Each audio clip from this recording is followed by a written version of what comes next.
வணக்கம், welcome to சாமி spoken English. இன்றைக்கி நம்ம பார்க்க போகிற லெசன் வந்து spoken English and useful phrases. நம்ம நிறைய வீடியோவில் சொல்லியிருக்கிறோம். என்ன சொல்லியிருக்கிறோம்?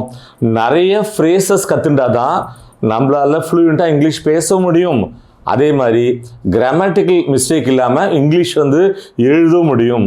ஸோ இந்த வீடியோவில் நாம் ஒரு 6 ஃப்ரேசஸ் கற்றுக்கலாம். சரி, நம்ம கற்றுக்க போகிற வெரி ஃபர்ஸ்ட் ஃப்ரேஸ் என்ன? Number 1, that's what. that's whatனா என்ன? இப்போ தமிழில் சொல்லுவோம்ல அதைத்தான் அப்படின்னு, அந்த தமிழில் அதைத்தான் சொல்லுவோம்ல அதைத்தான் இங்கிலீஷில் that's what அப்படின்னு சொல்கிறோம். Let's an example. அதைத்தான் நான் உங்ககிட்ட பேச விரும்பினேன். that's what I wanted to talk to you about. that's what I wanted to talk to you about. Next பார்க்க போகிறோம். Number 2, that's why. என்ன அர்த்தம்? அதனால தான். தமிழில் வந்து பேசும்போது அடிக்கடி சொல்லுவோம். என்ன சொல்லுவோம்? அதனால தான் அப்படின்னு. ஸோ அதனால தான் அப்படிங்கிறது இங்கிலீஷில் that's why அப்படின்னு சொல்கிறோம். Let's an example.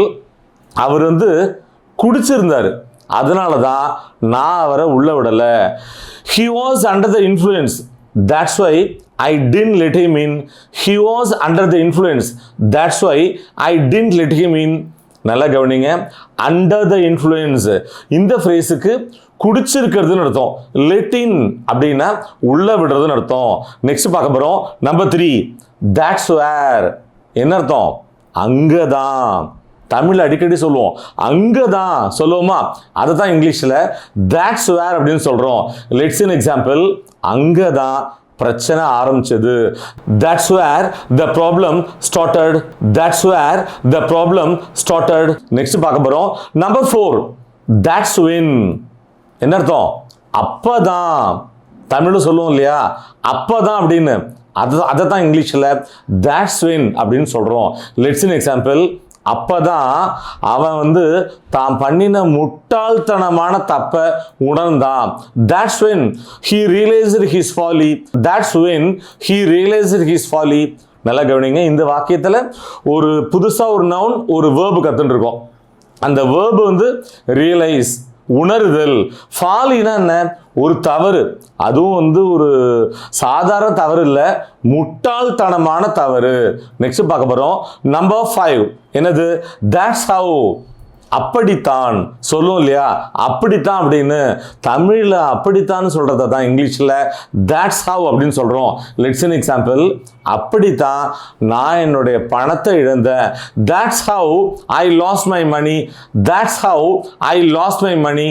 நல்லா கவனிங்க. இப்போ ஒரு வேர்டு கற்றுக்கலாம். ஸ்கேம்.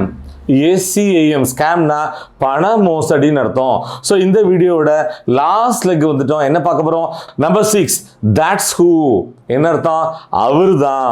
தமிழில் வந்து அடிக்கடி சொல்லுவோம் இல்லையா அவர் தான்னு, அதை தான் இங்கிலீஷில் that's whoன்னு சொல்கிறோம். Let's an example. அவர் தான் அந்த வெடிகுண்டை வச்சாரு. that's who planted the bomb. that's who planted the bomb. நல்லா கவனிங்க. பாம்னா வெடிகுண்டு. இந்த வெடிகுண்டை வந்து வெடிக்கிற மாதிரி வைக்கிறோம்ல, அந்த வைக்கிறத தான் பிளான்ட்னு இந்த இடத்துல சொல்கிறோம். My dear viewers, spoken English and useful phrases இந்த வீடியோ உங்களுக்கு ரொம்பவே ஹெல்ப்ஃபுல்லாக இருந்திருக்கும்னு நாங்கள் நம்புகிறோம். மீண்டும் அடுத்த பாடத்தில் சந்திப்போம். தேங்க்யூ.